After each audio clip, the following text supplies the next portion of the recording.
Bonjour, chers amis. Beaucoup de gens se demandent si les morts peuvent nous parler. Après tout, de nombreuses personnes affirment avoir parlé à leurs proches qui sont censés être maintenant au ciel. Ils déclarent que ces êtres chers les surveillent et leur donnent des conseils utiles. Mais est-ce vraiment le cas? Nos morts peuvent-ils nous parler? C'est la question à laquelle nous allons répondre en poursuivant notre lecture du livre « La tragédie des siècles ». Nous lisons que la doctrine de l'état conscient des morts et surtout la croyance au retour des esprits des morts pour exercer un ministère en faveur des vivants ont préparé le chemin du spiritisme moderne. L'autrice demande alors si les morts sont admis en la présence de Dieu et s'ils jouissent de connaissances infiniment supérieures à celles qu'ils possédaient auparavant, pourquoi ne reviendraient-ils pas sur la terre pour éclairer et instruire les vivants? Pour quelle raison n'entreraient-ils pas en communion avec eux pour les mettre en garde contre le mal et les consoler dans leurs afflictions? Ce sont des questions importantes qui semblent avoir du sens. Après tout, si nos proches sont au paradis, pourquoi ne pourraient-ils pas communiquer avec nous? Ces interrogations nous ramènent à un sujet connexe que nous avons abordé dans une vidéo précédente, concernant ce qui se passe quand une personne meurt. Comme nous l'avons vu, la Bible décrit la mort comme un sommeil, un état complètement inconscient dans lequel la personne reste jusqu'à la résurrection. Ecclésiaste 9:5 nous assure que les vivants, en effet, savent qu'ils mourront, mais les morts ne savent rien. Et plus tard, dans ce même chapitre, nous lisons « Tout ce que ta main trouve à faire avec ta force, fais-le, car il n'y a ni œuvre, ni pensée, ni science, ni sagesse dans le séjour des morts où tu vas. » Alors, si ces êtres spirituels qui prétendent être des êtres chers décédés ne sont pas ceux qu'ils prétendent être, alors qui sont-ils? Et pourquoi sont-ils si dangereux? D'après les Écritures, nous comprenons que ces êtres sont en réalité des esprits séducteurs qui enseignent des doctrines de démons. Ellen White écrit « Ce moyen de communication, considéré comme sacré, donne à Satan la possibilité de travailler à l'accomplissement de ses desseins. Les anges déchus, soumis à ses ordres, se présentent comme les messagers du monde des esprits.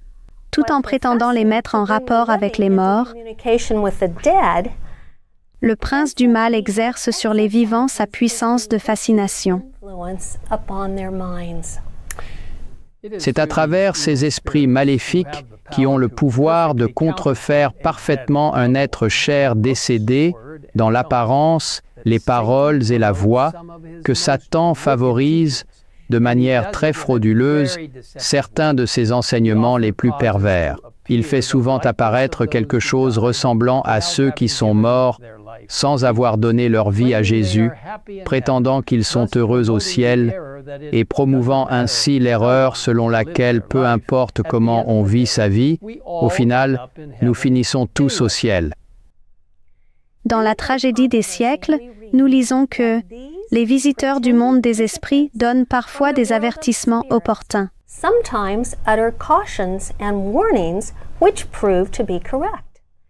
Mais dès qu'ils ont gagné la confiance, ils se hasardent à enseigner des doctrines qui sapent la foi aux Saintes Écritures. L'autrice inspirée continue. Le fait qu'ils énoncent certaines vérités et qu'ils peuvent parfois annoncer l'avenir inspire confiance en leur dire. Et ainsi, leurs faux enseignements sont acceptés aussi facilement et crus aussi implicitement par les foules que s'il s'agissait des vérités les plus sacrées de la Bible. Mes amis, c'est du spiritisme et c'est très dangereux.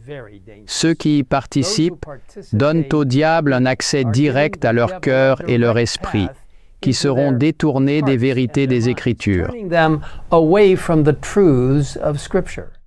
La Bible nous met clairement en garde, éprouver les esprits pour savoir s'ils sont de Dieu et à la loi et au témoignage. si l'on ne parle pas ainsi, il n'y aura point d'aurore pour le peuple. Alors que parler avec les esprits des morts est clairement une forme de spiritisme, il existe également des formes plus subtiles dans lesquelles Satan travaille pour tromper. Nous lisons que le prince des ténèbres, qui applique depuis si longtemps toutes les ressources de sa vaste intelligence à son œuvre de séduction, adapte habilement ses tentations aux gens de toutes classes et de toutes conditions. Aux personnes cultivées et raffinées, il présente le spiritisme sous un aspect élevé et intellectuel et réussit ainsi à en prendre plusieurs dans ses pièges.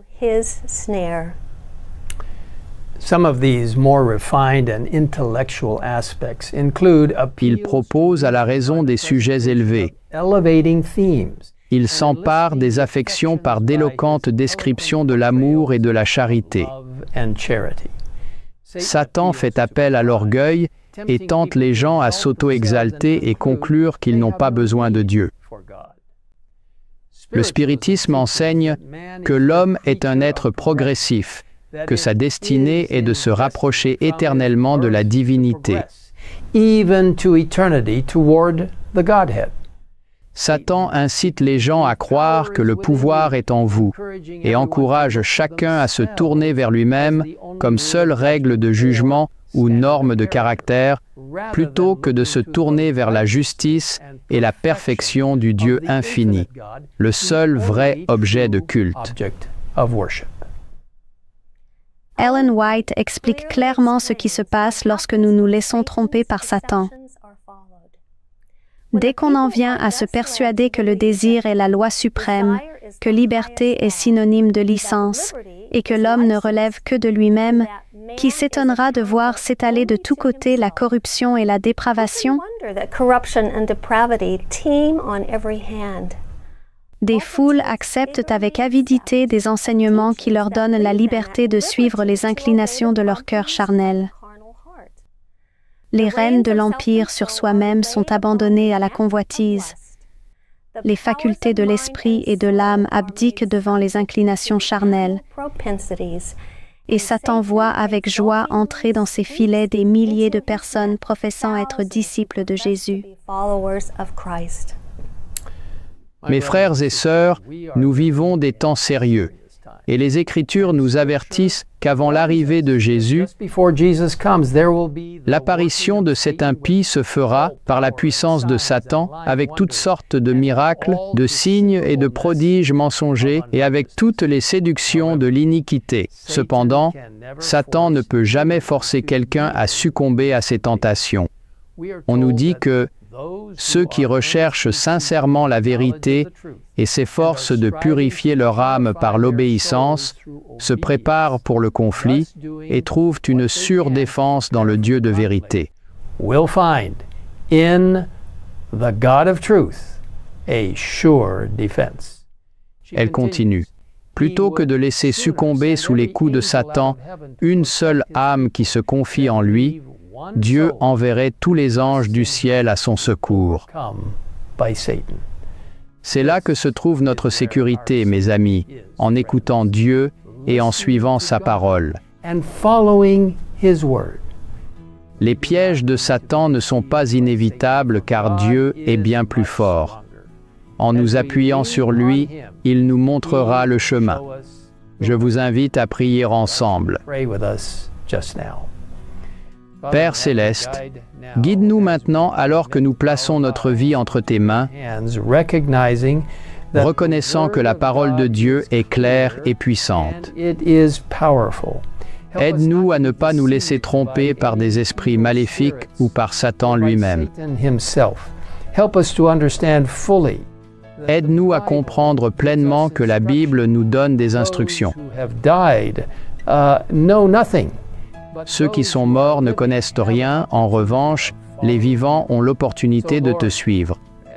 Ainsi, Seigneur, en tant qu'être vivant, nous nous soumettons humblement à toi, te demandant de nous conduire jusqu'à la fin des temps, alors que nous nous appuyons entièrement sur toi et ta sainte parole.